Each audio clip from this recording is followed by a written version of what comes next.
Hello guys, my name is Harshit. Continuing with our boot to root topic. तो आज की video में हम लोग करने वाले हैं स्टार्टअप मशीन। ये वाली जो मशीन है ये बाकियों से बहुत अलग है। जितनी हमने पहले करी है उससे काफी अलग है और जितना इस वीडियो में आप सीखोगे वो सब कुछ नया है। ठीक है, और इसमें हमें 2 बार प्रोसेस करना है। ठीक है, हमें 2 यूजर लेने पड़ेंगे इसमें, तो ये काफी अच्छी बात है और दोनों बार आपको नया सीखने को मिलेगा। ठीक है, जिन लोगों ने प्रोसेस स्नूपिंग के बारे में नहीं सुना है, ठीक है, ये टर्म पहली बार सुन रहे हो, तो इस वीडियो में हम लोग वो करने वाले हैं अनप्रिविलेज प्रोसेस स्नूपिंग। बहुत अच्छा कॉन्सेप्ट है, रियल वर्ल्ड से जुड़ा हुआ कॉन्सेप्ट है, तो इस वीडियो को पूरा देखना, बहुत मजा आने वाला है। तो स्टार्ट करते हैं सबसे पहले हम लोग। और यहाँ पे हमारी जो मशीन है मैंने उसकी आईपी मिल चुकी है। आप लोग भी स्टार्ट कर लेना इस मशीन को। स्टार्टअप मशीन है इसका नाम, आपको मिल जाएगी। ठीक है, ओपन वीपीएन से कनेक्ट हो जा रहा है इनके नेटवर्क से। तो यहाँ पे हम लोग आते सबसे पहले, तो सबसे पहला है इनका क्वेश्चन है कि what is the secret spicy soup recipe. ठीक है, तो वो सब हम देखते हैं, स्टार्ट करते हैं यहाँ पे। तो सबसे पहले मैं मेक डायरेक्टरी जैसे हम नॉर्मली करते हैं, mkdir स्टार्टअप, ठीक है, और cd स्टार्टअप mkdir nmap करेंगे सबसे पहले, जैसे हम करते हैं ऑटोमेटिक अपने टूल सारे रन कर देंगे। और यहाँ पे हम करते हैं nmap -s capital V for service version. जो भी हमें पोर्ट पे सर्विस रन होती है मिल रही है, चाहे HTTP मिल रही है चाहे SSH, उसका वर्जन स्पेसिफिक हमें चाहिए। Dash capital O operating system बताने के लिए डैश कैपिटल T5 ताकि स्पीड मैक्स रहे। और उसके बाद आईपी दे देंगे, उसके बाद dash O capital N for output हमें चाहिए नॉर्मल फॉर्मेट में। ठीक है, जैसा इस पे दिखाता है nmap का रिजल्ट दिखाता है, यहाँ पे स्टैंडर्ड आउटपुट दिखाता है, वैसा ही एक फाइल के अंदर लिख दे जिसका नाम हम देंगे nmap.results, ताकि हमें पता रहे ये nmap के रिजल्ट्स हैं। ठीक है, अब जब तक ये रन हो रही है तब तक हमारी जैसे आदत है, हम ऑटोमेटिक एक और टूल है हमारा डरबस्टर जो हम बहुत यूज करते हैं, तो डरबस्टर को तब तक रन कर देते हैं ताकि वो अपने रिजल्ट भी दे दे। और आ गया डरबस्टर। HTTP जैसे इसका फॉर्मेट है, यहाँ पे आईपी दी, पोर्ट नंबर 80। अगर वेबसाइट नहीं होगी तो ये हमें एरर दे देगा कि भाई वेबसाइट अवेलेबल नहीं है, और अगर वेबसाइट होगी तो ब्रूट फोर्सिंग स्टार्ट कर देगा, टाइम वेस्ट नहीं हुआ हमारा। स्टार्ट कर देते हैं सीधा सीधा, इसको स्टार्ट करके नीचे करते हैं, तब तक हमारे इसके रिजल्ट आ चुके हैं। तो यहाँ पे हमारे पास 3 चीजें ओपन है अगर आप लोग देखोगे। ठीक है, तो सबसे पहले तो मैंने आप लोगों को बताया SSH पे तो सबसे लास्ट पे नजर मारनी होती है, क्योंकि SSH का आप वर्जन भी देखोगे तो काफी नया है वर्जन है। ठीक है, काफी लेटेस्ट वर्जन है इसका। अगर हम बात करें SSH का तो बग और वल्नरेबिलिटी काफी कम चांसेस है मिलेगी। और SSH नॉर्मली भी हमें लॉगिन करने के लिए जब हम पे क्रेड्स होते हैं या फिर ब्रूट फोर्सिंग के लिए दिया जाता है, तो अब यहाँ पे हम पे 2 चीजें बचती है। इसकी तो हमने एनिमेशन स्टार्ट कर दिया है, डरबस्टर स्टार्ट कर दिया। यहाँ पे बचता है FTP में ज्यादा कुछ होता नहीं, या तो आप सीधा FTP से कनेक्ट हो गए, ठीक है, वो अभी हम कर लेंगे, 2 मिनट का काम है। और दूसरी चीज हमारी क्या रहती है यहाँ पे कि या फिर आप इसके वर्जन में बग वगैरह देखो अगर कुछ मिल जाता है, तो सबसे पहले हम सिंपली इससे कनेक्ट हो जाते हैं यहाँ पे। तो FTP और IP देता हूँ जैसे हम FTP यूज करते हैं। और उसके बाद यहाँ पे अब हम पे कुछ भी नहीं है, ना यूजर नेम है ना पासवर्ड है। अगर आप इसे कुछ यूजर नेम नहीं दोगे, एंटर मार दोगे, तो सीधा रूट यूजर पे चला जाता है। रूट यूजर पे हम जाके फायदा नहीं, क्योंकि रूट तो पासवर्ड प्रोटेक्टेड होता ही होता है ना। तो हमें कौन सा यूजर चाहिए, तो FTP में क्या होता है, बाय डिफॉल्ट एक यूजर आता है एनोनिमस, जिससे आप लॉग इन कर सकते हो। ठीक है, एनोनिमस ही उसका यूजर नेम होता है, एनोनिमस ही उसका पासवर्ड होता है। लेकिन यहाँ पे क्या है, इसको एज फॉर सिक्योरिटी पर्पस हमें हमेशा डिसेबल कर देना है इसको। ठीक है, आप लोग भी याद रखना, कभी भी FTP सर्वर सेटअप करोगे तो उस पर एनोनिमस लॉग इन एनेबल होता है, हमें उसे डिसेबल करना होता है, वरना कोई भी आपके FTP सर्वर में लॉग इन करके फाइल्स देख सकता है, पढ़ सकता है, डाउनलोड कर सकता है, तो बहुत गलत है। तो हम यहाँ पे चलते हैं, एनोनिमस लॉग इन करते हैं, देखते हैं कि क्या इसने यहाँ पे हमें अलाउ कर रखा है एनोनिमस। ठीक है, दोनों जगह आपको एनोनिमस डालना है। लॉगिन आपको देखोगे तो सक्सेसफुल हो गया है, जो कि नहीं होना चाहिए था, ये बैड सिक्योरिटी प्रैक्टिस है। ठीक है, अब यहाँ पे हम आते हैं और यहाँ पे सिंपल सा एलएस करते हैं ताकि पता चले कौन कौन सी फाइल है। तो यहाँ पे हमारे पास कुछ फाइल्स है जैसे important.jpg, उसके बाद notice.txt और एक FTP फोल्डर है। अब यहाँ पे इंटरेस्टिंग बात क्या है, ठीक है, अगर आप लोगों ने ध्यान दिया, यहाँ पे परमिशन क्या है आप लोगों को दिख रही है हमारी, यहाँ पे हम रीड कर सकते हैं और कुछ खास नहीं कर सकते। लेकिन जब मैं इसकी बात करूं तो यहाँ पे हम पे रीड राइट एग्जीक्यूट की परमिशन है। देखो, ये तो जो ओनर होगा ये उसकी परमिशन है, ये ग्रुप की परमिशन है, और उसके अलावा जो भी ना हम ओनर है ना हम किसी ग्रुप में आते हैं, हम एनोनिमस यूजर है ना, तो हमारे लिए ये परमिशन है। और हमारे को भी रीड राइट एग्जीक्यूट की परमिशन है इस फोल्डर के अंदर। आप लोगों को लग रहा होगा मुझे कैसे पता चला, अगर ये फोल्डर है तो यहाँ पे पहले D लिखा है, इसका मतलब ये डायरेक्टरी है, यहाँ पे अगर डैश होता तो ये फाइल है। तो इसके अंदर चल के देख लेते हैं अगर हम पे कुछ ऐसा है। ठीक है, यहाँ पे LS करते हैं तो यहाँ पे कुछ भी नहीं है, लेकिन हम पे यहाँ पे राइट की परमिशन है, यानी कि हम यहाँ पे कोई भी फाइल अपलोड कर सकते हैं। ठीक है, अब ऐसा नहीं होता कि आपने सोचा कि भाई मैं अपलोड कर सकता हूं तो अब मैं सब कुछ कर सकता हूं। देखो, आप यहाँ पे फाइल रख दोगे उसका कोई फायदा नहीं है, क्योंकि आप उसे एग्जीक्यूट नहीं कर सकते, है ना। आपने यहाँ फाइल रख दी है, फाइल शेयरिंग के लिए होता है। आपने यहाँ फाइल रख दी, दूसरा जना उसे डाउनलोड करके अपने कंप्यूटर पे रन कर सकता है। लेकिन हम पे कोई दूसरा जना नहीं है, हमें यही मशीन को हैक करना है, तो फायदा क्या हुआ? मैं यहाँ फाइल अपलोड कर दूं, उसे कोई रन तो कर नहीं पाएगा, वो एग्जीक्यूट तो होगी नहीं, तो फायदा कुछ नहीं है। ठीक है, एफटीपी का तब तक ही फायदा है अगर आप यहाँ फाइल रख के सामने वाले पर्सन को अपनी बात में लाके उसके कंप्यूटर में वो फाइल चलवा दो, सोशल इंजीनियरिंग करो, या कुछ आपने कोई ऐसी node.txt डाल दो कि ये वाली जो इसके नीचे फाइल है उसे डाउनलोड करो, बहुत इंपॉर्टेंट है, ऐसे करके कुछ ना कुछ आपको करना पड़ेगा ताकि डाउनलोड करें। लेकिन हम डाउनलोड नहीं करवा सकते, सामने कोई इंसान नहीं है, ये तो ट्राई की मशीन है, तो कोई फायदा नहीं होगा। ठीक है, तो चलते हैं हम यहाँ पे, तब तक यहाँ पे इसको डाउनलोड कर लेते हैं कि important.jpg और notice.txt में भी हमारे काम की हो सकती है। तो यहाँ पे एक डायरेक्टरी बैक जाके यहाँ पे हम इसको कर लेते हैं गेट लिखते हैं डाउनलोड करने के लिए important.jpg। ठीक है, इसको हम यहाँ पे डाउनलोड कर लेते हैं और उसके बाद सेम ऐसे ही हम करेंगे notice.txt को, मे बी ये भी इंपॉर्टेंट हो, है ना। तो यहाँ पे हम करते हैं सेम ऊपर वाले कमांड notice.txt कर देते हैं, बस इसकी जगह notice.txt, यहाँ पे डाउनलोड हो जाएगी। ठीक है, और यहाँ पे एग्जिट कर देते हैं, ls करते हैं। तो यहाँ पे हमारे पास 3 फाइल आ चुकी है। जैसे मेरी हैबिट है मैं आपको बता देता हूँ, फिर भी मेक, ठीक है, बैक करके एफटीपी का एक फोल्डर बनाऊंगा और एफटीपी के फोल्डर के अंदर मैं ये फाइल रखना पसंद करूंगा। ठीक है, एफटीपी notice.txt को हम यहाँ पे कॉपी कर देते हैं, कॉपी नहीं मूव ही करते हैं सीधा, क्योंकि यहाँ तो कुछ काम नहीं है इसका, तो move notice.txt to FTP folder के अंदर इसे कर देते हैं। सेम हम यहाँ पे करेंगे इंपॉर्टेंट वाली फाइल को, ताकि हमें पता रहे कि ये एफटीपी का ऐसे अगली बार जब भी मैं इस मशीन को ट्राई करूंगा कि मैंने कैसे सॉल्व करा था, इसके अंदर आऊंगा, एनमैप दिखेगा, एफटीपी दिखेगा, तो मुझे पता चल जाएगा मैंने क्या क्या पाथ फॉलो करा होगा, है ना। तो यहाँ एफटीपी में चलते हैं ls। अब यहाँ पे हमारे पास है, सबसे पहले कैट कर लेते हैं notice.txt को। तो यहाँ पे है whoever is leaving these damn among us memes in this share, it is not funny, people downloading documents from our website will think we are a joke, now I don't know who it is but Maya is looking pretty sus। तो यहाँ पे हमारे को एक name दिया गया है माया। अब मे बी ये यूजर नेम हो सकता है, मे बी ये ऐसे ही दिया गया, मतलब हमारे को एक रैबिट होल जिसे हम कहते हैं कि आप इसको फॉलो करोगे, आप सब कुछ ब्रूट फोर्सिंग करोगे, बाद में पता लगेगा तो वेस्ट है, आपका ध्यान भटकाने के लिए दिया गया था, तो इन्हें हम रैबिट होल्स कहते हैं एक तरह से। ठीक है, तो इनको फॉलो नहीं करूंगा मैं अभी माया को, लेकिन अपने दिमाग में रखना, जब कुछ नहीं मिलेगा एंड में तो माया हमारा टारगेट होगा, माया से ब्रूट फोर्स करेंगे, माया को यूजर नेम रख के देखेंगे एसएसएच का, अगर HTTP पे कोई हमें लॉगिन फॉर्म मिलता है तो वहां माया रख के देखेंगे। अभी कुछ खास नहीं मिला, मतलब एक हमारे को important.jpg मिली है, इसको भी करके देख लेते हैं। यहाँ पे ug इंपॉर्टेंट में भी कुछ हो इसमें इंपॉर्टेंट, अगर देखें यहाँ पे कुछ खास इसने खोला नहीं है, वैसे खोला नहीं है, तो यहाँ पे हम देख लेते हैं, फाइल सिस्टम में खोल के देख लेते हैं, खुद दिख रहा है छोटा सा, यहाँ पे दिख जाएगा अमंग अस का मीम बना हुआ है, साथ में डॉग फेस है, आपको दिख रहा होगा यहाँ पे, तो कुछ खास नहीं है, मतलब वही अमंग अस का कोई मीम डाल रखा है किसी ने, तो ये हमारे काम का ये भी नहीं है। ठीक है, अब हमारे लिए बस एक ही चीज बची है जो कि हमारी है वेबसाइट। तो सबसे पहले देख लेते हैं कि हमारे डर बस्टर ने अगर कुछ फाउंड करा हो, तो यहाँ पे तो कुछ नहीं दिखा रहा, लिस्ट व्यू में, डायरेक्टरी व्यू में चलते हैं। तो यहाँ पे फाइल्स एक फोल्डर है, फाइल्स के अंदर एफटीपी एक फोल्डर है, notice.txt है, देखते हैं क्या है सीन इसका, पढ़ते हैं वहां जाके देखते हैं। ठीक है, तो यहाँ पे हम चलते हैं, इसके आईपी डाल देते हैं और एंटर मारते हैं। तो यहाँ पे है नो स्पाइसेस हेयर। सबसे पहली चीज सोर्स कोड चेक करो, सोर्स कोड में हमारे को मेन होता है कमेंट वगैरह, देखो किसी ने कुछ कमेंट हमारे लिए लिखा हो, बाकी तो सब क्योंकि वेबसाइट का कंटेंट होता है, या फिर CSS है, ये जो स्टाइल के अंदर होता है इसे CSS कहते हैं। तो स्टाइलिंग के लिए काम आती है, वेबसाइट सुंदर दिखे, रंग बिरंगी दिखे, अच्छा सा कर्व वगैरह हो जाए, ठीक है, वो सब के लिए काम आती है। जावास्क्रिप्ट तो है नहीं इसके अंदर। तो यहाँ पे हम लोग बात करते हैं, इसमें भी कुछ खास नहीं है। सेकंड चीज मैं देखना पसंद करता हूँ वो होती है robots.txt। जैसा आप लोगों को पता है कि robots.txt बहुत इंपॉर्टेंट फाइल है, और ये हमें नहीं दिखाना, कभी भी याद रखना कि अगर एरर दिखा रहे हो तो एरर में कभी अपना वर्जन रिलीज मत करो। हैकर का काम काफी आसान हो जाता है, अगर उसे वर्जन नहीं पता चल पा रहा है तो आपने खुद ही दिखा दिया कि क्या वर्जन है, ऑपरेटिंग सिस्टम बता दिए कि उबंटू है, तो उसे कहीं से कहीं तक दिक्कत ही नहीं आ रही, सब तो आप बता रहे हो, है ना। अब यहाँ पे हम आते हैं और यहाँ पे हम करते हैं, हमें मिला था फाइल्स नाम से ना, फाइल्स देखते हैं क्या है फाइल्स के अंदर। तो फाइल्स में मुझे वही दिख रहा है जो एफटीपी में दिखा था, ये दिख रहा है आपको, जो एफटीपी के अंदर दिखा था ना, एक एफटीपी फोल्डर था, एक notice.txt थी, important.jpg, वही सेम कंटेंट है। मेरे ख्याल से जो एफटीपी का जो सर्वर है उसकी जो फाइल्स है वो सब यहीं पे रखी गई है। HTTP वाला जो फोल्डर होता है ना, var www HTML के अंदर जो फोल्डर होता है, तो जो FTP की फाइल्स है वो सब भी यहाँ पे रखी गई है। तो अगर, अब सोचने वाली बात है कि अगर मैं FTP में अपलोड कर सकता हूं, आपको याद है ना, FTP में मैं कुछ अपलोड कर दूं अगर, ठीक है, और फिर वो यहाँ पे भी आ जाएगी और मैं उसे यहाँ से एग्जीक्यूट कर सकता हूँ, है ना, एग्जीक्यूट कर सकता हूँ, तो वो फाइल चल भी आएगी। अब मैंने अपलोड भी कर दिया और एग्जीक्यूट भी।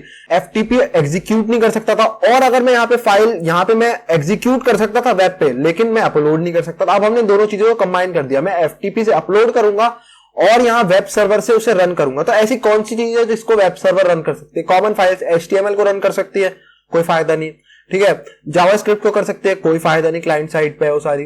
तो ऐसी कौन सी है? एक PHP हमने पिछली बार बनाया था, PHP रिवर्स शेल। तो PHP को अपाचे सर्वर रन कर सकता है, एग्जीक्यूट कर सकता है और उससे हमें रिवर्स शेल भी मिल सकता है।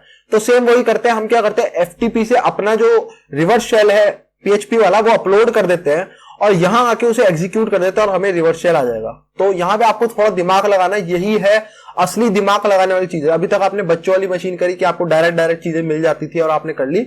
दिमाग लगाना यहां से, ये मशीन अच्छी थी इसलिए मैं लेके आया।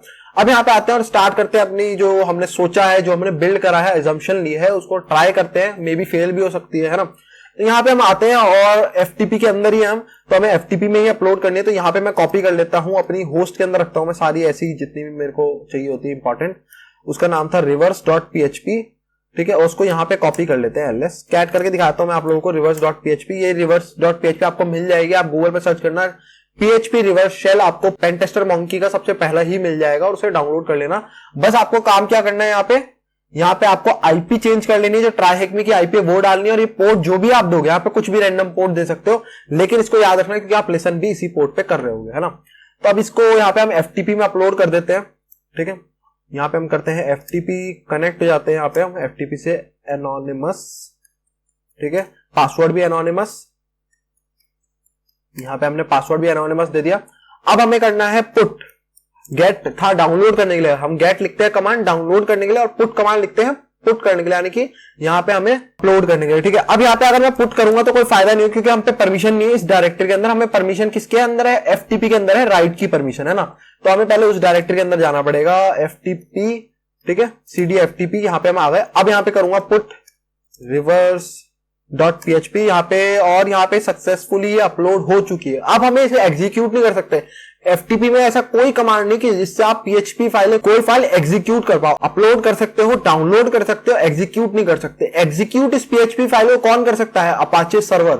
और अपाचे सर्वर में हमें पता है फाइल कहां मिलेगी, हमें ये फाइल हमें मिलेगी कहां पे? दोबारा से हम चलते हैं, फाइल्स के अंदर FTP की सारी फाइल्स होती है और हमने रखी है इसे FTP फोल्डर के अंदर। तो हम यहाँ पे चलते हैं और आपको मिल जाएगी reverse.php। तो ये हमारे लिए सोना हो गया, बिल्कुल, है ना। सोने की तरह हमने यहाँ सामान रखा था और हमें सोना अब मिल चुका है। अब यहाँ पे आते हैं और अब एग्जिट करके रिवर्स शेल अपना ले लेते हैं नेटकैट से, netcat-nvlp 4444, ठीक है। nvlp क्यों लिख रहे हैं फिर से बताता हूँ, पोर्ट दिया है हमने 4444, ठीक है। l हमने दिया है यहाँ पे लिसनिंग करेंगे हम, है ना, कनेक्ट नहीं होना सामने वाले से, हमें लिसन करना है। v दिया है वर्बोस के लिए, और n जो हम देते हैं, ये देते हैं कि DNS नेम अगर हम कोई दे, जैसे मान लो मैंने दिया google.com, तो google.com से कनेक्ट हो। ऐसा ना हो google.com की पहले DNS करके उसकी IP निकाले फिर उसकी IP से कनेक्ट हो, ऐसा नहीं। जो अगर हम google.com दे रहे तो google.com डोमेन से कनेक्ट होना, ये इसलिए देते हैं। ये इसमें हमारे काम की नहीं है, लेकिन ये अच्छी प्रैक्टिस होती है n लगाना, इसलिए मैंने यहाँ पे आपके लिए बोला है कि लगाया करो nvlp, ये कॉमनली यूज करते हैं हम लोग। 4444 ये पोर्ट नंबर याद रखना है, ये पोर्ट नंबर जो आपने रिवर्स शेल पे दिया होगा वही यहाँ पे लिखना है। और 0000 का मतलब जिन लोगों को नहीं पता, देखो हम पे कनेक्शन किस पे वापस आएगा? ट्राईहेक्मी की आईपी हमने दी थी, याद होगा आपको, ट्राईहेक्मी की आईपी पे, है ना। तो यहाँ पे तो हमें ऐसा नहीं है कि यहाँ पे ट्राईहेक्मी की आईपी पे लिसन नहीं कर रहे हैं, यहाँ पे आईपी किसकी आनी चाहिए? ट्राईहेक्मी की, हम इस पे वेट कर रहे हैं। लेकिन यहाँ पे 00 आ रहा है, 00 का मतलब हम सारे इंटरफेस, चाहे वो H0 ब्लैन 0, सब पे लिसन कर रहे हैं। जिस पे भी कनेक्शन आएगा हम उससे कनेक्शन बना लेंगे। तो ये होता है कि इसमें आपको इंटरफेस नहीं देना पड़ता, वरना आप इंटरफेस स्पेसिफाई करोगे, मैं इस वाले इंटरफेस पे सुनना चाहता हूं। अगर कोई इंटरफेस नहीं दे रहे तो वो सब पे लिसन कर रहा होगा, जिससे कनेक्शन आएगा उससे कनेक्ट हो जाएगा, तो कोई टेंशन नहीं रहती। तो आप ये कर सकते हो, 000 का मतलब सारे इंटरफेस सुन रहे हैं, है ना। अब यहाँ पे आता है, जैसे ही मैं इसे क्लिक करूंगा अब आप देखोगे बूम, तो अब हमें एक शेल मिल चुका है, ठीक है। अब यहां से सबसे पहले तो बेसिक जो कमांड होते हैं अपने, वो वाले हम चला लेते हैं। जैसे कि हमारा होता है आईडी कमांड हो गया, ठीक है। आईडी को रन करके देख लेते हैं कि आईडी क्या है हमारी।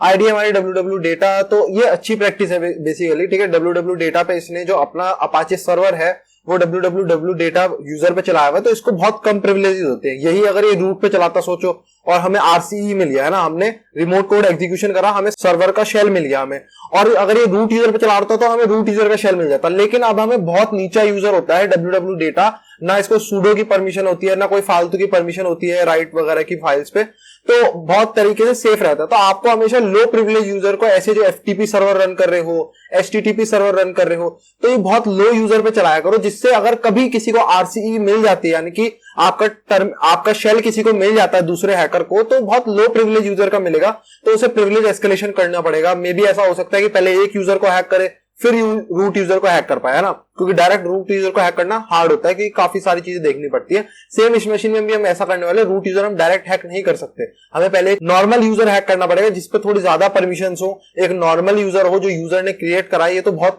सिस्टम बनाता है ये वाला यूजर, और बहुत लो प्रिविलेज होती है इस पे। अब यहाँ पे आते हैं, जैसे आईडी हमने अपनी देख ली, यहाँ पे देख लेते हैं हम कहाँ पे, सबसे पहले बेसिक चीजें कुछ देख लेते हैं, एलएसएलए करते हैं कि हम कहाँ पे हैं, है ना। और यहाँ पे एक काम करता हूँ, पहले मैं बिन बैश ले लेता हूँ। अगर मैं बात करूँ बिन बैश डैश आई, आजकल काली में है ZSH, तो ये वाला जो हम ले रहे हैं ये बैश है जो अभी चल रहा है, ठीक है। ये SSL है, ये बहुत पुराना है और बहुत बेसिक है, इसमें ज्यादा फंक्शनैलिटी नहीं है। बैश ले लेते हैं, बिन बैश इंटरएक्टिव मोड में। ये करेंगे तो आपको दिख जाएगा, थोड़ा ढंग का मिल जाता है, तो हमें इससे पता चल जाता है हम कौन सी डायरेक्टरी में है, कौन सा यूजर है, तो ये थोड़ा करके पता चल जाता है, इसलिए मुझे ये पसंद है।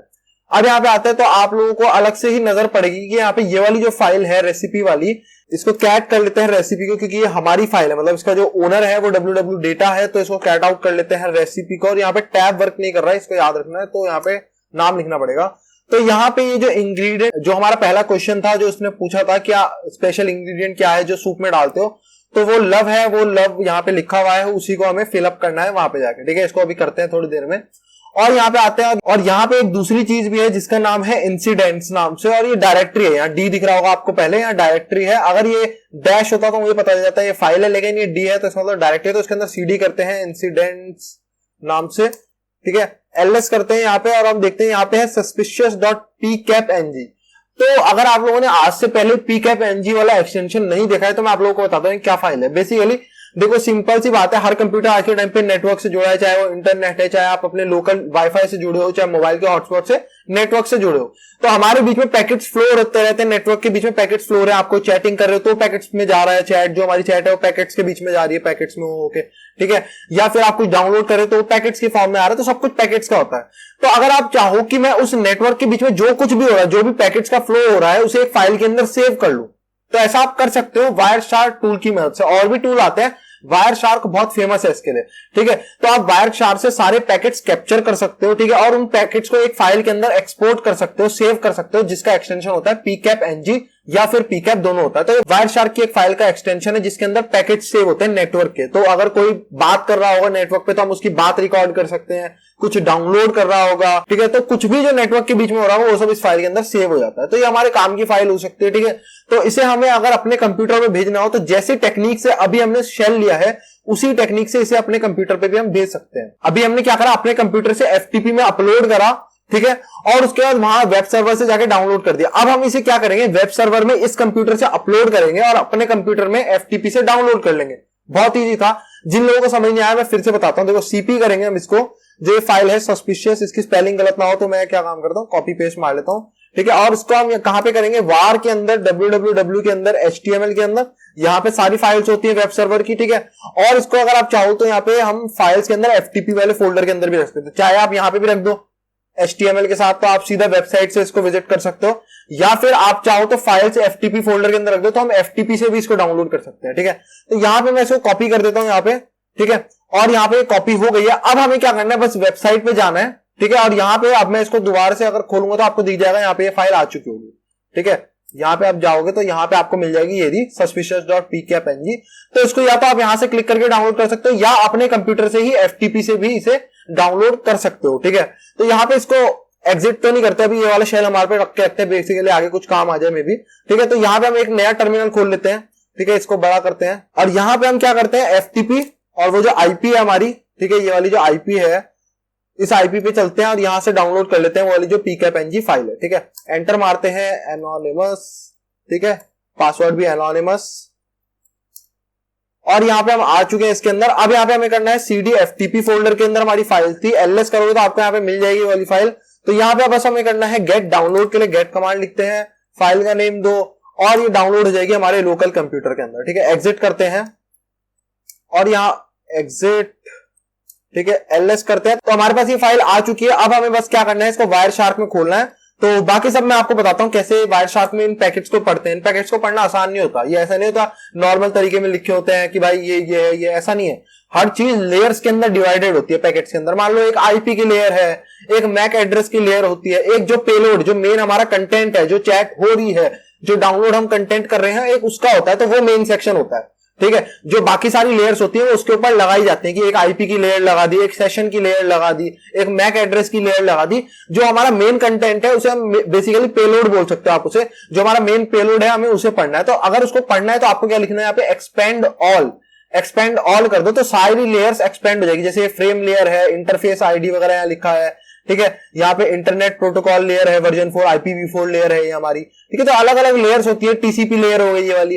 तो लास्ट वाली जो लेयर होती है उसके अंदर मेन डाटा हमारा मेन पेलोड होता है। ठीक है, अब यहाँ पे हम आते हैं और यहाँ पे देखते हैं इस वाले पैकेट के अंदर कुछ नहीं है। आप सेकंड में देखोगे लास्ट में जाके तो बहुत सारा टाइम लग जाएगा, क्योंकि यहाँ काफी सारे पैकेट आप स्लाइड करके देखो तो बहुत सारे पैकेट होते हैं, क्योंकि एक सेकंड के अंदर बहुत सारे पैकेट्स नेटवर्क के अंदर फ्लो हो रहे थे, तो वो सब रिकॉर्ड हो जाते हैं। अब हम कैसे देख सकते हैं मेन चीज, तो अगर आपको सिर्फ मेन कंटेंट देखना है जो पैकेट्स के बीच में फ्लो हो रहा था, मेन डाटा, तो आपको क्या करना होता है, यहां पे हम करेंगे फॉलो टीसीपी स्ट्रीम, जो टीसीपी पैकेट्स की स्ट्रीम फ्लो हो रही थी पैकेट्स की। ठीक है, अब हम उसका मेन कंटेंट देखेंगे। तो यहाँ पे पहले पैकेट के अंदर कुछ खास नहीं है ना, तो यहाँ पे आपको स्ट्रीम पे करना है। ये 0 पैकेट है, यहाँ पे आप आगे करोगे तो 1 पैकेट, 2 पैकेट में यहाँ पे कुछ है, यहाँ देखते हैं तो यहाँ पे किसी ने HTTP रिक्वेस्ट करी है, किसी वेबसाइट की रिक्वेस्ट यहाँ पे स्टोर हो गई है एक पैकेट के अंदर। कोई वेबसाइट पे रिक्वेस्ट करी होगी तो वो एक पैकेट के अंदर आ गई है ये रिक्वेस्ट। ठीक है, यहाँ 404 नॉट फाउंड आया था, तो यहाँ पे ये हमारे काम की नहीं है। अगली चलते हैं, 3 में कुछ नहीं है, 4 में कुछ नहीं है पैकेट नंबर, 5 में भी कुछ नहीं है, 6 में भी कुछ खास नहीं है हमारे लिए। 7 में अगर हम देखें तो यहाँ 7 में कुछ हमारे को जाना पहचाना सा लग रहा है। अगर आप देखोगे तो ये वही नेटकैट का शेल है जैसे हमें मिला था, ये हमारा नहीं है लेकिन वैसा ही है। हो सकता है तो किसी और ने हैक करा होगा तो उस समय भी पैकेट्स कैप्चर हो गए होंगे जब उसने हैक करा होगा, उस समय पैकेट्स कैप्चर हो रहे होंगे तो उसने जब हैक करा तो ये सब कुछ रिकॉर्ड हो गया है ना। अब यहाँ पे हम आते हैं तो उसने सबसे पहले ls कमांड चलाया।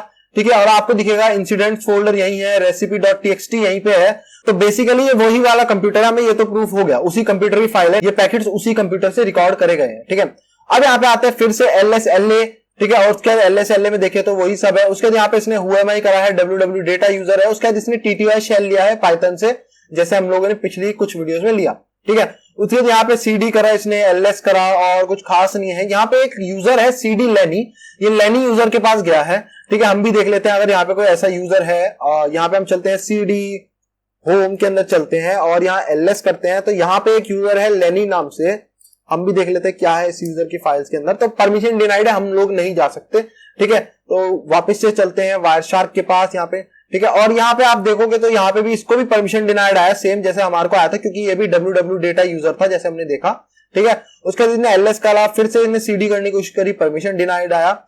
उसके बाद यहाँ पे इसने sudo-l करा, और मैंने जैसे बोला था sudo के साथ हमेशा पासवर्ड मांगता है। हम लोगों ने नेटकैट से रन करा था तो हम पे पासवर्ड नहीं था, हमें वेबसाइट से रिवर्स शेल मिला था, हम पे पासवर्ड नहीं था, तो sudo करके कोई फायदा नहीं था।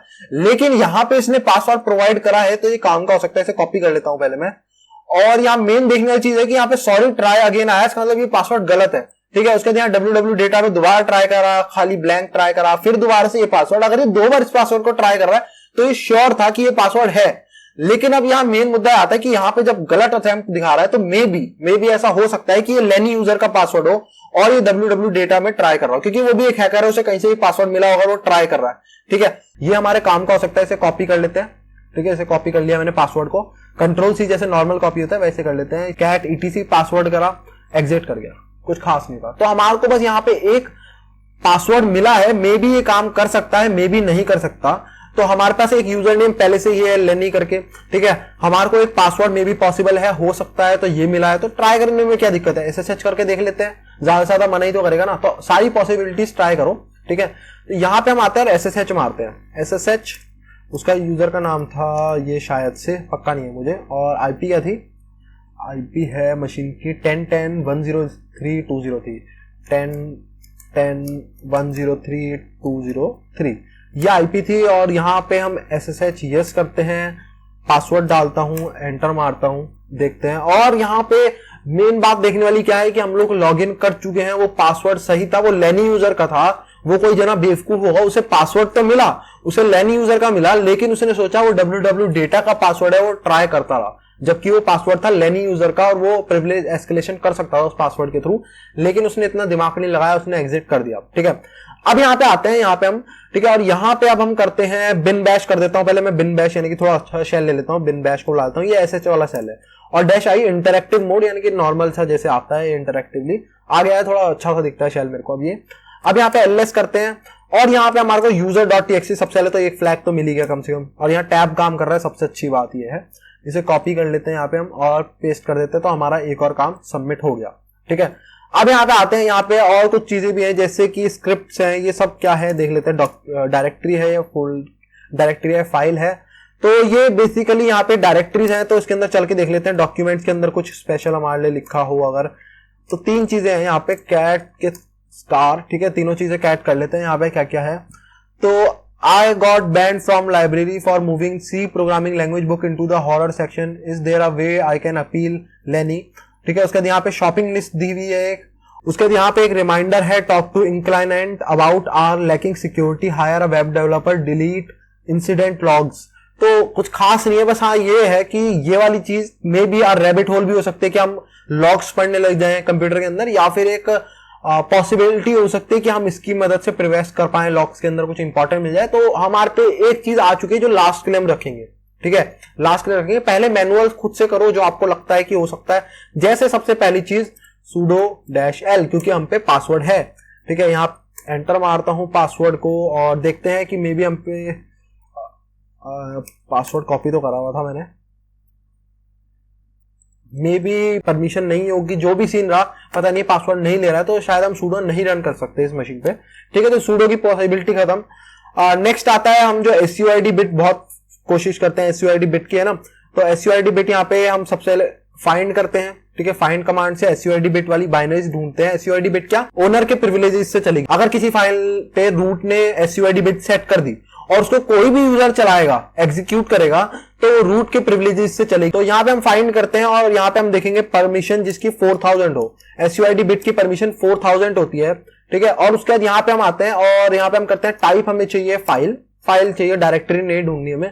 उसके बाद यहाँ पे जो भी एरर आएगा उसको डाल दे ट्रैश के अंदर, डेव नल जिसे हम कहते हैं CLI मोड में, या फिर एक फाइल होती है डेव के अंदर नल जिसके अंदर सारी टेम्पररी वेस्ट हम लोग डाल देते हैं, जो कि अपने आप हट जाता है बाद में कुछ टाइम बाद। ठीक है, फाइंड कर रहे हैं, दोबारा से बताता हूं, फाइंड कर रहे हैं हम रूट डायरेक्टरी से स्टार्ट कर रहे हैं फाइंड करना जिसकी परमिशन, जिस फाइल की परमिशन 4000 हो। टाइप फाइल है, डायरेक्टरी नहीं ढूंढनी, और जो एरर आ रहा है लाइक परमिशन डिनाइड है, कुछ एरर आ रहा है, उसको डेव नल के अंदर डाल दो।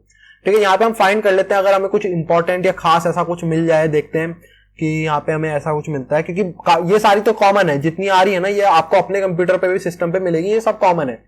तो इसमें कुछ ऐसी नहीं है, जैसे पाइथन मिल जाए, पर्ल मिल जाए, या कुछ ऐसी चीज मिल जाए ना जो कॉमन ना हो, जिससे हम प्रिवेस्ट कर पाए, नेटकैट हो गया, तो यहाँ पे ये सब आपको अपने नॉर्मल पे मिलेगी। इन सब पे SUID बिट सेट होती है क्योंकि ये रूट यूजर की तरह ही चलनी होती है। ठीक है, क्योंकि जैसे पिंग है मान लो, तो पिंग क्या है, पैकेट्स भेजा है नेटवर्क में, तो ये नॉर्मल यूजर को परमिशन नहीं होती, रूट यूजर को ही परमिशन होती है नेटवर्क से ऐसे छेड़खानी करने की सारी। ठीक है, पैकेट्स भेजने की, पैकेट इंटरसेप्ट करने की, तो ये सब रूट की परमिशन होती है, तो इसलिए इनको रूट के यहाँ चलाना जरूरी होता है, जैसे हो गया, sudo हो गया, तो ये सब के साथ SUID बिट जरूरी होता है सेट करना। अब यहाँ पे आते हैं हम, SUID बिट भी खत्म हो गया, तो अब हम क्या कर सकते हैं। और यहाँ पे एक थी, मैं भूल गया उसके बारे में, स्क्रिप्ट्स थी, है ना, स्क्रिप्ट्स। तो यहाँ पे आते हैं, स्क्रिप्ट्स में देखते हैं। यहाँ पे हमारे पास 2 फाइल हैं, एक है कैट स्टार्टअप वाली, पढ़ लेते हैं पहले। Startup list dot txt blank है, कोई फायदा नहीं है। कैट प्लानर डॉट sh इसमें देख लेते हैं। इसमें हमारे पास यहाँ पे क्या हो रहा है मैं आप लोगों को समझाया था, जिनको समझ नहीं आ रहा है, बैश स्क्रिप्टिंग है बहुत बेकार सी। ठीक है, मतलब ये नॉर्मल सा कमांड रन हो रहे हैं बस एक फाइल के अंदर। तो ये डॉलर लिस्ट क्या है हम कर लेते हैं, इको डॉलर लिस्ट देख लेते हैं क्या है डॉलर लिस्ट। तो ये इको कर रहा है, डॉलर लिस्ट के अंदर कुछ लिखा हुआ है तो देखते हैं, कुछ नहीं है, डॉलर लिस्ट ब्लैंक है। तो ये कर रहा है echo dollar list blank, echo कर रहा है इस फाइल के अंदर जो अभी हमने देखी। ये लाइन बेकार है, हमारे लिए कुछ नहीं कर रही।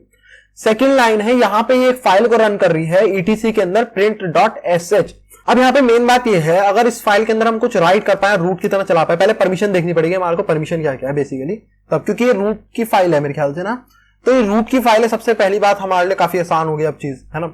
अगर हम इसमें राइट कर पाए, अपना कुछ रिवर्स शेल लिख दे, तो ये रूट की तरह चलेगी, हमारा काम हो जाएगा। तो देखते हैं, यहाँ पे ये हम गए, यहाँ से काम हो गया। यहाँ पे तो राइट परमिशन नहीं है हमारे पास, तो कुछ नहीं कर सकते, हम पे राइट नहीं है, तो हमें यही जो भी है हम यही रन कर सकते हैं।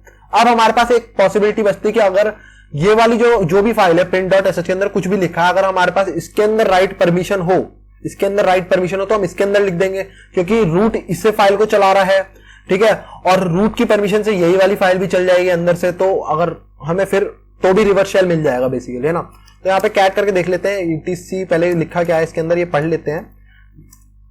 तो यहाँ पे इको डन लिखा है, तो ये भी कुछ खास नहीं है। परमिशन देख लेते हैं, परमिशन हमारे लिए इंपॉर्टेंट है। etc के अंदर print.sh, और यहाँ पे हम आते हैं, तो यहाँ पे आप देखोगे तो यहाँ पे यूजर जो ओनर है इसका, उसको यहाँ पे रीड राइट की परमिशन है, रीड राइट एग्जीक्यूट की, बाकी किसी को नहीं। और यूजर, बहुत अच्छी बात है कि यूजर हम हैं, तो ये कितनी अच्छी बात है कि इसके यूजर हम है और हमारे को राइट की परमिशन है। तो अगर मैं इसके अंदर कोई बैश, जो नॉर्मल हम कमांड रन करते हैं, कोई वैसा एक रिवर्स शेल लिख दूं, तो हमारा काम हो जाएगा, क्योंकि रूट चलाएगा उस फाइल को, planner.sh को रूट चलाएगा, ठीक है। फिर रूट की परमिशन से ही ये वाली फाइल इसके अंदर से चल जाएगी और हमारे को रिवर्स शेल रूट का मिल जाएगा। लेकिन यहाँ मेन दिक्कत क्या है, ये सब काम मैं कर दूंगा आसानी से, कुछ नहीं है। तो नेट पे आप जाओगे, बैश रिवर्स शेल मिल जाएगा, आप इसके अंदर लिख दोगे। मेन दिक्कत ये है कि रूट इस फाइल को चलाएगा कैसे, planner.sh को रूट चलाएगा कैसे, है ना। अब कुछ तो सोचा होगा CTF वालों ने, भाई वो इंसान तो है नहीं रूट की वो चलाएगा अपने आप से, कुछ तो सोचा होगा। अब यहाँ पे हमारे पास आते हैं, या तो कोई जॉब रन कर रही है, जॉब यानी कि कोई प्रोसेस हम दे देते हैं कि हर 1 मिनट बाद ये वाला कमांड रन करना है। हम ऐसा कर सकते हैं लिनक्स के अंदर, जिन्हें हम कहते हैं क्रॉन जॉब्स, है ना, कि हर 1 मिनट बाद ये रन करना है, हर 2 दिन बाद ये रन करना है, हर महीने की स्टार्टिंग में ये रन करना है, हर साल के पहले दिन ये रन करना है। पूरी पॉसिबिलिटीज है लिनक्स के अंदर, जिन्हें हम कहते हैं क्रॉन जॉब्स, ठीक है। तो यहाँ पे या तो रूट ने कोई क्रॉन जॉब अपनी चला रखी हो कि हर 1 मिनट बाद planner.sh को चलाना है, तो भी हमारा काम आसान है ना। तो उसके लिए हमें यहाँ पे एक फाइल पढ़नी पड़ती है जिसका नाम होता है etc cron tab, ठीक है। cron tab के अंदर हमारे लिखे रहते हैं कि क्या क्या प्रोसेस कब कब रन होने हैं, ठीक है। जैसे कि यहाँ पे आपको दिख रहा होगा, ये तो बाय डिफॉल्ट आता है, आप अपने अभी cron tab खोलोगे तो बाय डिफॉल्ट आता है, यहाँ कुछ नहीं है। लेकिन यहाँ पे तो यहाँ मिनट के अंदर अगर मैं डाल दूं 1 मिनट, तो हर मिनट बाद वो जो भी मैं कमांड दूंगा वो रन होता रहेगा, ठीक है। यहाँ कमांड के नीचे मैं कमांड दे दूंगा, बाकी सब में स्टार दे दूंगा। तो ये क्या होगा, कोई भी आर हो, कोई भी डे हो, कोई भी मंथ हो, कोई भी वीक हो, सबके अंदर, ठीक है, हर मिनट बाद ये क्या करेगा, इस जो भी कमांड में दूंगा उस कमांड को ये रन करता रहेगा। तो यहाँ पे कोई ऐसा खास नहीं है, तो हमारी ये वाली पॉसिबिलिटी खत्म। एक और है cron tab -l कर सकते हैं हम, cron tab, ठीक है, स्पेलिंग गलत लिख रहा हूं मैं, cron tab कमांड से भी आप देख सकते हो। -l करोगे तो पता चल जाएगा, जैसे यहाँ पे कह रहा है लेनी यूजर के लिए कोई cron tab नहीं है। अब हम चेक करना चाहें कि हम क्या रूट यूजर के cron tab देख सकते हैं, यानी कि रूट ने कोई ऐसा प्रोसेस रन करा हुआ है जो हर मिनट बाद रन करे। तो यूजर हमें चाहिए रूट, और उसके लिस्ट कर दो सारे cron tab। तो ये मना कर रहा है कि आपके पास इतने प्रिविलेजेस नहीं है, आपको बड़ा यूजर होना पड़ेगा अगर आपको -u यूज करना है। तो ये भी पॉसिबिलिटी खत्म। अब हमारे पास क्या बचा, cron tab की कुछ और फाइल्स हैं, उसको भी देखेंगे तो मुझे पता है कुछ नहीं मिलना, क्योंकि वो सब या तो cron tab के अंदर आ जाते हैं अपने आप बाय डिफॉल्ट, ठीक है। अब यहाँ पे हमारे पास कुछ नहीं बचा ऑप्शन, तो हम क्या कर सकते हैं। तो अब हमारे पास एक कॉन्सेप्ट आता है यहाँ पे, प्रोसेस स्नूपिंग। प्रोसेस स्नूपिंग क्या होता है, बेसिकली लिनक्स के अंदर हम क्या कर सकते हैं, हम प्रोसेस पे नजर रख सकते हैं कि क्या प्रोसेस बार बार रन हो रहे हैं, ठीक है। अब यहाँ प्रोसेस स्नूपिंग के साथ खासियत क्या है, हमारे पास एक ऐसा टूल है जिससे हम किसी भी यूजर के प्रोसेस देख सकते हैं कि वो बार बार कौन से यूजर के प्रोसेस रन हो रहे हैं, चाहे वो रूट यूजर, जैसे cron tab हम रूट यूजर का नहीं देख पाए, लेकिन प्रोसेस स्नूपिंग में हम क्या कर सकते हैं, हम प्रोसेस पे नजर बना के रखेंगे कौन से प्रोसेस रन हो रहे हैं, कौन सा यूजर रन कर रहा है ना। तो उससे हमें पता चल जाएगा कोई ऐसा प्रोसेस है जो बार बार हर मिनट बाद रन हो रहा है और उसे कौन सा यूजर रन कर रहा है, तो ये हम देख सकते हैं। तो उसके लिए हमारे पास आती है PSPY। यहाँ पे हमारे पास एक टूल है जो हमारा प्रोसेस स्नूपिंग में मदद करता है, यानी कि प्रोसेस के ऊपर नजर बनाने में हमारी मदद करता है कौन कौन से प्रोसेस रन हो रहे हैं। इसका नाम आता है PSPY, नाम है इसका। तो ये आपको मिल जाएगा PSPY, आप डालोगे तो आपको मिल जाएगा गिटहब पे, मैंने भी जैसे डाला।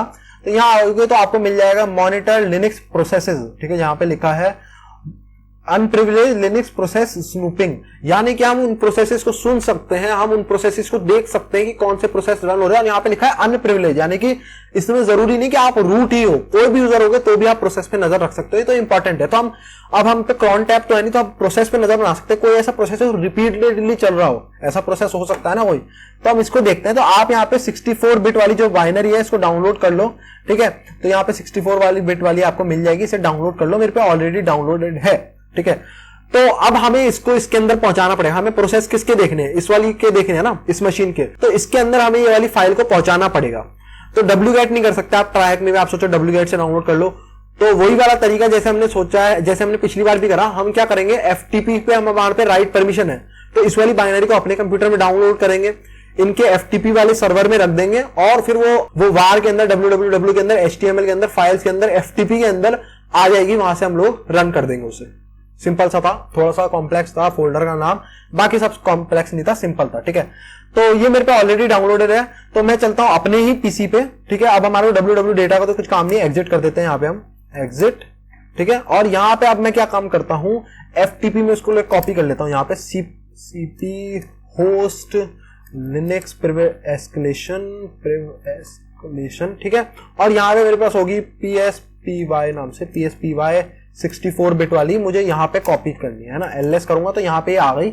अब मुझे बस इसको FTP में अपलोड करना है, तो मैं यहाँ करूंगा FTP और उसकी IP अगर कॉपी होगी, और ये कुछ और ही कॉपी था, एग्जिट, इसको एग्जिट करते हैं यहाँ पे, और FTP। ठीक है, और IP क्या थी, IP देख लेते हैं यहाँ से, एंटर करता हूं यहाँ पे एनोनिमस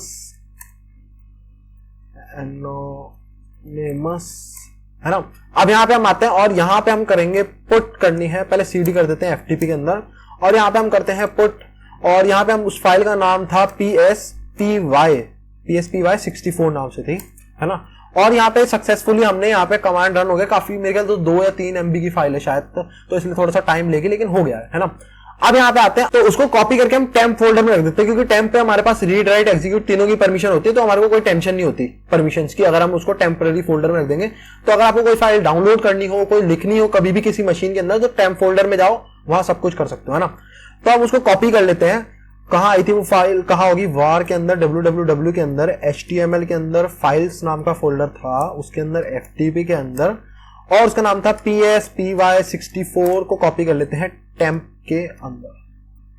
ठीक है, और ये कॉपी हो गई। अब हम करते हैं CD temp, ls करते हैं, तो आपको मिल जाएगी अब chmod +x PSPY 64। अब इसको रन कर देते हैं हम PSPY 64 को, तो ये रन हो जाएगी, और थोड़ा सा टाइम लगेगी क्योंकि प्रोसेस को इसको देखना पड़ेगा।